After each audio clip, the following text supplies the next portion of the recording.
America के 47वें राष्ट्रपति के पद पे डोनाल्ड ट्रंप ने अभी हाल ही में शपथ लिए और शपथ लेते ही डोनाल्ड ट्रंप ने कुछ ऐसे फैसले लिए जिनका वर्ल्ड पॉलिटिक्स पे, सिटीजनशिप को लेके, ठीक है, या बॉर्डर को लेके, बहुत सारी चीजों को लेके बहुत ज्यादा इंपैक्ट पड़ने वाला है। ठीक है, उनमें से एक सबसे बड़ा फैसला लिया है ट्रंप एडमिनिस्ट्रेशन ने, जिसको कहा गया है बर्थ राइट सिटीजनशिप एक्ट। ठीक है, birth right citizenship act Trump administration की तरफ से कहा गया कि अब जो नागरिकता है यूएस की, अब उन बच्चों को नहीं मिलेगी, ठीक है, जिनके पेरेंट्स जो हैं या तो इलीगल इमिग्रेंट्स हैं या तो, ठीक है, वो टेम्पोररी वीजा पे इन यूएस में आके वर्क करते हैं, या तो वो H1B वीजा वाले हों या टूरिस्ट वीजा पे आते हैं या जो स्टूडेंट वीजा पे आते हैं, उनके भी बच्चों को आने वाले टाइम में यूएस की सिटीजनशिप नहीं मिलेगी।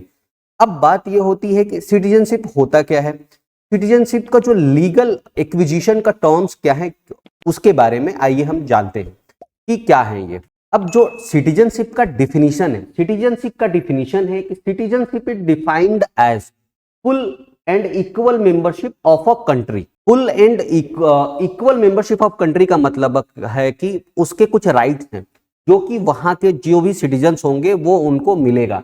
अब राइट्स में होता है कि वोटिंग और प्रोटेक्शन का राइट है उनको, वोटिंग एंड राइट्स के साथ साथ उनको कुछ रिस्पॉन्सिबिलिटी भी मिलेगी, जैसे टैक्सेस का है, वहां के जो लॉज हैं उनको फॉलो करने पड़ते हैं। तो ये एक बेसिक सा डिफिनीशन है सिटीजनशिप का। अब नाउ द थिंग इज कि लीगल सिस्टम जो है सिटीजनशिप एक्विजिशन का क्या होता है, इसके लिए दो टर्म है। ठीक है, एक टर्म है जस सोली। जस सोली का मतलब होता है कि राइट ऑफ सॉइल। अभी तक अगर जस सोली की बात करें तो यूएस में जस सोली जो सिस्टम है, जस सोली ही फॉलो की जाती थी। जस सोली का मतलब होता है citizenship determined by place of birth, irrespective of कि आपके पेरेंट्स कहाँ के हैं, आपके पेरेंट्स की सिटीजनशिप क्या है, उनकी नेशनैलिटी क्या है, वो कहां से हैं, वो नहीं होता है। अगर आप यूएस की लाइक धरती पे अगर आप पैदा होते हैं तो आपको by right of soil only आपको सिटीजनशिप वहां की मिल जाती है। अब उसके एग्जाम्पल के तौर पे अगर हम देखें तो a child born in the US automatically becomes a US citizen regardless of parents nationality. Parents के नेशनैलिटी का इसमें कुछ लेना देना नहीं होता। ये एक सिटीजनशिप की एक जो है कंडीशंस होती है। ठीक है, सिटीजनशिप जो अलग अलग कंट्रीज में डिटरमाइंड होती हैं उनमें से एक प्रिंसिपल ये है। अगर सेकेंड प्रिंसिपल की हम बात करें तो उसका नाम है जस संगविनिस। उसको जस संगविनिस कहा जाता है। इसका मतलब होता है right of blood. Right of blood का मतलब होता है कि आपकी सिटीजनशिप डिटरमाइंड आपके पेरेंट्स के सिटीजनशिप की बेसिस पे होती है। और ये कहां फॉलो की जाती है, बहुत सारे यूरोपियन कंट्रीज में फॉलो की जाती है, जैसे जर्मनी, इटली। फॉर एग्जाम्पल अगर इटली की मैं बात करूं कि अगर इटली में कोई भी बच्चा पैदा होता है, a child born to Indian parents regardless of birth location. Birth location से मतलब नहीं है वो कहीं भी पैदा हो, पर अगर उसके पेरेंट्स इटालियन सिटीजन्स हैं तो उसको इटली की सिटीजनशिप आराम से मिल जाएगी। ठीक है, अब इसमें बात आती है कि इटली में ऐसा है, यूएसए में ऐसा है। अब अलग अलग कंट्रीज में अलग अलग सिटीजनशिप के प्रोसेस हैं। अलग अलग लोगों को सिटीजनशिप बेसिस क्या है इसका कि कुछ प्रिंसिपल्स हैं जिसके बेस्ड ऑन पे आपको सिटीजनशिप मिलती है, जैसे historical, cultural and political factors बहुत इंपॉर्टेंट होते हैं सिटीजनशिप के रूल्स को डिटरमाइन करने में। अगर हम आगे देखें, ठीक है, अभी जो ट्रंप एडमिनिस्ट्रेशन ने जो एग्जीक्यूटिव ऑर्डर निकाला, ठीक है, अब वो एग्जीक्यूटिव ऑर्डर जो है कहीं ना कहीं एक एक्ट है। ठीक है, यूएस कॉन्स्टिट्यूशनल अमेंडमेंट एक्ट 14 आया था। अब ये क्या कहता है कि all persons born or naturalized in the United State and subjected to the jurisdiction thereof or citizen of the United States and the state wherein they reside। अब ये कहता है कि अगर कोई भी यूएस की धरती पे अगर पैदा होता है तो उसको ऑटोमेटिकली जो है यूएस की सिटीजनशिप मिल जाती है।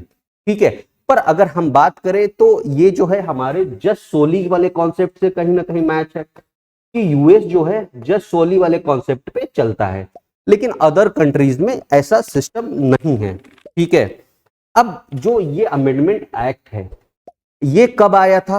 अब ये जो एक्ट है हमारा, ठीक है, ये इनैक्ट हुआ था 1868 ईस्वी में। 1868 में ये इनैक्ट हुआ था और जो इसको यूएस कांग्रेस है, जो सीनेट, जो वहां चीजों को यूएस की कॉन्स्टिट्यूशंस में चीजें जहां से पास होती हैं, उसने इस चीज को एडॉप्ट किया था 13 जून 1866 में। ठीक है, अब ये इसका रीजन क्या था एडॉप्ट करने का इस एक्ट का, कि सिविल वॉर था। सिविल वॉर जब हो रहा था तो सिविल वॉर में जो ब्लैक लोग थे, ठीक है, उनके साथ बहुत ही दुर्व्यवहार हो रहा था, उनको सिटीजनशिप नहीं मिल रही थी, उनको सेकंड सिटीजन समझा जाता था। तो उन लोगों को राइट्स देने के लिए, चाहे वोटिंग राइट्स हो या लीगल राइट्स हो, उनको देने के लिए ये एक्ट पास हुआ था। ठीक है, अब हम बात करते हैं कि इंडिया, ठीक है, क्योंकि वॉटेवर जो यूएस की एडमिनिस्ट्रेशन ने ये लॉ पास किया है उससे इंडिया पे बहुत ज्यादा असर पड़ने वाला है। जो इंडियन अमेरिकन कम्युनिटी रहती है वहां, उनके ऊपर बहुत ज्यादा असर पड़ता है। पर एक बार हम ये देख लें कि हिस्टोरिकल कॉन्टेक्स्ट जो है इंडिया में सिटीजनशिप का क्या रहा है। तो सिटीजनशिप अगर इंडिया में अगर किसी को मिलती है तो उसके लिए एक एक्ट है जिसका नाम है सिटीजनशिप एक्ट 1955। ठीक है, इसी एक्ट के थ्रू सबको मिलती है। अब आजादी के बाद 1950 के बाद आपकी कॉन्स्टिट्यूशन जब बन गई, 1947 में हम आजाद हो गए, उसके बाद हमारे लॉ मेकर्स ने एक एक्ट बनाया, ठीक है, सिटीजनशिप अमेंडमेंट एक्ट, जिसको कहा जाता है 1955, to grant the citizenship to the यहाँ के लोगों के लिए। अब टिल जून 1987 अगर हिस्टोरिकल कॉन्टेक्स्ट में जाएं तो जो इंडियन गवर्नमेंट थी, इंडिया में जस्ट सोली वाला ही प्रिंसिपल लागू होता था, यानी कि राइट ऑफ सॉइल, आपको राइट ऑफ सॉइल का ही के बेसिस पे आपको ऑटोमेटिक सिटीजनशिप, ठीक है, जो इंडिया में पैदा होते थे उनको मिल जाता था। लेकिन जून के बाद, पोस्ट जून 1987 के बाद ये चेंज हुआ। वर्ल्ड पर्सपेक्टिव में भी थोड़ी सिटीजनशिप चीजें चेंज हुई। तो जब चेंज हुआ तो वहां हमने ले आए जस्ट संगविनिस, ठीक है, तो ये वाला हमारा कॉन्सेप्ट था जस्ट संगविनिस वाला, ठीक है, कि राइट ऑफ ब्लड वाला कॉन्सेप्ट पे हम काम करने लगे। अब उसके बाद एक मेजर चेंज आता है 1987 से 2004 तक, ठीक है। इसमें क्या होता है कि इसमें ये कहती है गवर्नमेंट कि एटलीस्ट एक भी आपके इन पेरेंट्स में से एक भी पेरेंट्स, या तो माँ या बाप या माँ, कोई एक जो है इंडियन सिटीजन हो, ठीक है, उनका जो लड़का अगर पैदा होता है तो उसको इंडियन सिटीजनशिप एक्वायर कर सकता है, ठीक है। अब एग्जांपल में, a child born in India in 1990 with one Indian parents, अगर आप यहां नोट करोगे तो one Indian parents is granted citizenship, ये मिल जाता था। अब ये रूल चला 1987 से 2004 तक। अब पोस्ट 2004 हुआ क्या, 2004 में इंडिया में इलीगल इमिग्रेंट्स बहुत ज्यादा बढ़ गए। बांग्लादेश में इशू हुआ, म्यांमार से लेके बांग्लादेश में टच चल रहा, तो जो इलीगल इमिग्रेंट्स की जो आवाजाही थी इंडिया में बहुत ज्यादा बढ़ गई। यहाँ पे बहुत सारी चीजें खराब होने लगी, यहाँ का सोशल फैब्रिक खराब होने लगा, चीजें खराब होने लगी।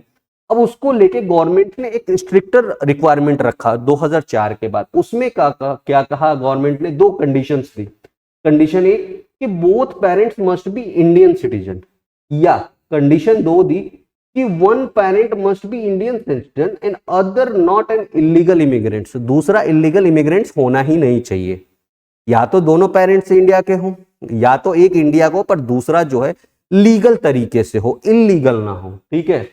तो इसका एग्जांपल है कि child born in India in 2005 to parents who are both Indian citizen acquired citizenship, ठीक है। अब उसके बाद एक मेजर शिफ्ट आया 2019 में, जिसको कहा जाता है सिटीजनशिप अमेंडमेंट एक्ट। अब सीएए, शॉर्ट फॉर्म में हम ये भी जानते हैं सीएए कहा जाता है। अब सीएए जब आया, ठीक है, एनडीए गवर्नमेंट के टाइम पे लॉन्च हुई, तो उसमें सीएए में प्रावधान दिया गया कि ये जो है कि ये सिटीजनशिप उन लोगों को प्रोवाइड होती है जो कि प्रोसिक्यूटेड माइनॉरिटीज है अदर कंट्रीज में। और अदर कंट्रीज का मतलब पाकिस्तान, अफगानिस्तान और बांग्लादेश। और ये एप्लीकेबल कौन सी कम्युनिटीज पे होगा? अब अगर पाकिस्तान की हम बात करें तो पाकिस्तान में माइनॉरिटी कौन है? मुस्लिम्स तो है नहीं, क्योंकि वो मुस्लिम मेजोरिटी है। बांग्लादेश में भी है, म्यांमार में है, ठीक है, म्यांमार में नहीं है मुस्लिम मेजोरिटी, ठीक है, लेकिन वहां से लाइक रोहिंग्यास का इशू है वहां से बहुत ज्यादा, ठीक है। तो इसको लेके पाकिस्तान, अफगानिस्तान और बांग्लादेश, इन तीन कंट्री को मेजरली लेके ये हुआ कि जो वहां की प्रोसिक्यूटेड माइनॉरिटीज है उनको जो है इंडिया की सिटीजनशिप दी जाएगी। अब ऐसा नहीं है कि जो जो वहां के हैं सबको हम सिटीजनशिप दे सकते हैं, उसके लिए भी लॉ में दो चीजें आई कि दे किसको सकते हैं, Hindus, Christianity, Sikhs, Jain, Buddhist and Parsis. और एक कंडीशन रखी गई कि जो भी 31 दिसंबर 2014 से पहले इंडिया में एंट्री किया है और अभी तक उसको सिटीजनशिप नहीं मिली है, उसको सिटीजनशिप ग्रांट की जाएगी। Must have entered India before December 31st 2014। अब इसका एक एग्जांपल है कि हिंदू रिफ्यूजी फ्रॉम पाकिस्तान जो कि इंडिया सिटीजनशिप के लिए अगर 31 दिसंबर 2014 से पहले आया है तो उसको सिटीजनशिप ग्रांट कर दी जाएगी। ठीक है, अब ये एक्ट जो था बहुत ज्यादा कंट्रोवर्सी में था, बहुत ज्यादा प्रोटेस्ट हुए, नेशनल लेवल पे प्रोटेस्ट हुए, चीजें हुई। इंडियन गवर्नमेंट ने बार बार अपने स्टेटमेंट्स दिए इस एक्ट को लेके, जो लोग मिसकम्युनिकेशन कर रहे थे उनके लिए भी बात की। अब लेकिन मेजर क्या था कि इसमें जो मुस्लिम्स थे इन कंट्रीज के उनको एक्सक्लूड कर दिया गया। एक्सक्लूजन ऑफ मुस्लिम्स सबसे बड़ा इसमें एक मेजर रोल था, जिसकी वजह से पूरे इंडिया में जो है बहुत ज्यादा प्रोटेस्ट हुआ। अब ये था हमारे कि इंडिया में कैसे एक हिस्टोरिकल कॉन्टेक्स्ट था कि कैसे कैसे चीजें हमारे सिटीजनशिप में चेंज हुई है। अब हम बात करते हैं कि ट्रंप के जो एग्जीक्यूटिव ऑर्डर है उसका जो है इंडिया पे क्या असर पड़ेगा, या इंडियंस जो वहां रह रहे हैं, जिनको हम इंडियन अमेरिकन कम्युनिटी कहते हैं, जो कि बहुत ही तेज ग्रोइंग एक फेज में है, बहुत ज्यादा ग्रोइंग फेज में है। ठीक है, उन पे क्या असर पड़ेगा। तो अगर एक रिपोर्ट की बात करें, यूएस की एक रिपोर्ट है, उसमें 2024 एज ऑफ 2024 की मैं बात करूं तो 5.4 मिलियन, ठीक है, इंडियन अमेरिकन कम्युनिटी जो है वो रिसाइड करती है यूएस में। ठीक है, ये वहां रिसाइड करती है। अब 5.4 मिलियन एक बड़ा नंबर है। ठीक है, मतलब ये कम्युनिटी बहुत बड़ी है वहां। इनमें से ये जो कम्युनिटी है ये यूएस के पूरे पॉपुलेशन का 1.47% एक्वायर करते हैं। ठीक है, अब इस 1.47 में या 5.4 मिलियन में 2/3 जो है, अगर 2/3 में बात करूं तो 2/3 इमिग्रेंट्स हैं। इमिग्रेंट्स कौन से इमिग्रेंट्स, या तो वो वर्क के लिए गए हैं, या तो स्टूडेंट वीजा पे गए हैं, या तो वो ट्रैवल के वीजा पे गए हैं। ठीक है, टूरिज्म वीजा पे गए हैं, वो वहां रिसाइड कर रहे हैं, सालों से वहां काम कर रहे हैं। और जो कुछ इसमें से हैं अराउंड 34% जो लोग हैं वहां पे, इन्हीं के बच्चे हैं। ठीक है, इनके बच्चे जो हैं 34% वहां के पॉपुलेशन में चीजें हैं।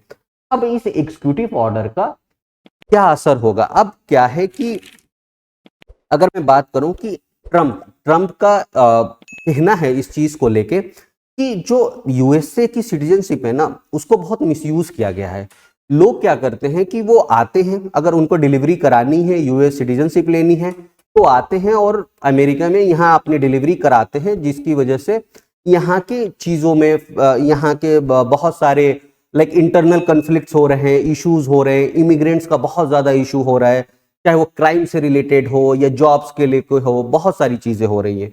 और इसको लेके ट्रंप ने एक नाम दिया था, बर्थ टूरिज्म। ठीक है, कि इसको मिसयूज कर रहे हैं एज अ बर्थ टूरिज्म, कि वो टूरिज्म के वीजा पे आ रहे हैं, यहाँ आके अपने डिलीवरी करा रहे हैं और सिटीजनशिप इनको, जो कि हमारा जो हमने देखा अमेंडमेंट एक्ट के थ्रू कि यहाँ उनको सिटीजनशिप मिल जा रही है। ठीक है, अब इसका सबसे ज्यादा अगर मैं असर की बात करूं तो ये पड़ेगा इन इमिग्रेंट्स पे, इंडिया वाले, क्योंकि सालों से यहाँ H1B वीजा पे वहां मेहनत कर रहे हैं, वहां सालों से रह रहे हैं इस उम्मीद में कि कल ग्रीन कार्ड मिलेगा, परसों मिलेगा। लेकिन ग्रीन कार्ड वाली H1B वीजा से ग्रीन कार्ड की जो जर्नी है ना बहुत टफ है। इतनी लंबी लाइन लगी हुई है कि कब वो पास होगा किसी को नहीं पता। 10 साल लगेंगे, 50 साल लगेंगे, 100 साल लगेंगे, जिससे लोगों को बहुत सारे इश्यूज आएंगे। अब अगर उनको सिटीजनशिप, अब जो ये है इनके बच्चे अगर वहां पैदा हुए तो उनको तो सिटीजनशिप नहीं मिलने वाली, तो उन बच्चों का क्या होगा। ठीक है, कितने लीगल प्रोसीजर से गुजरना होगा, कितनी प्रॉब्लम्स आ रही है, क्योंकि ऑलरेडी इतना बैकलॉग है ग्रीन कार्ड को लेके, अब नई चीजें उसमें आ जाएंगी। तो इसका बहुत बड़ा असर पड़ने वाला है इस नंबर ऑफ कम्युनिटीज पे जो कि यूएसए में रह रहे हैं। ठीक है, तो ये एक था कि जो ट्रंप के नए एग्जीक्यूटिव ऑर्डर आया है उससे पहले क्या था वहां के सिटीजनशिप का रूल, नए चेंजेस क्या हुए हैं, इंडिया के एक हिस्टोरिकल कॉन्टेक्स्ट में सिटीजनशिप कैसे कैसे चेंज हुआ है और क्या इंपैक्ट पड़ेगा ट्रंप के एग्जीक्यूटिव ऑर्डर का इंडियन अमेरिकन कम्युनिटी पे। और सिर्फ इंडिया पे ही नहीं पड़ेगा, बहुत सारे कंट्रीज पे भी पड़ेगा, क्योंकि सिर्फ इंडिया के ही लोग तो नहीं जाते ना, चाइना, बांग्लादेश, जापान, यूएसए क्योंकि एक डेवलप्ड कंट्री है, वहां बहुत सारे लोग जाते हैं, उनको असर पड़ेगा। और जिसकी वजह से पूरा एक जो पॉलिटिकल वो है, लाइक जो एक पॉलिटिकल इश्यूज होगा कंट्रीज का सिटीजनशिप को लेके, बहुत सारी चीजें चेंज हो जाएंगी अगर ये हो गया तो। अब एक है कि नॉर्मल एक कंपैरेटिव ई एनालिसिस है यहाँ पे कि यूएस में क्या होता है, just soli with recent restriction जो अभी लगा है, India shifted from just soli to just sanguinis with stringent amendments के थ्रू गया है, ठीक है, जो कि हमने पहले देखा। अदर कंट्रीज की बात करूं, जर्मनी जो है वो जस्ट सैंग्विनिस पे काम करती है, कनाडा स्ट्रांगली जस्ट सोली पे काम करता है, ठीक है। की पॉइंट है कि citizenship law reflect each countries unique historical, cultural and social context, ठीक है। तो ये वीडियो थी हमारी यूएस के बर्थ राइट सिटीजनशिप को लेके। Thank you so much for the watching this video. If you want this PDF, so link will be given in our description. You can download it from there. Thank you so much.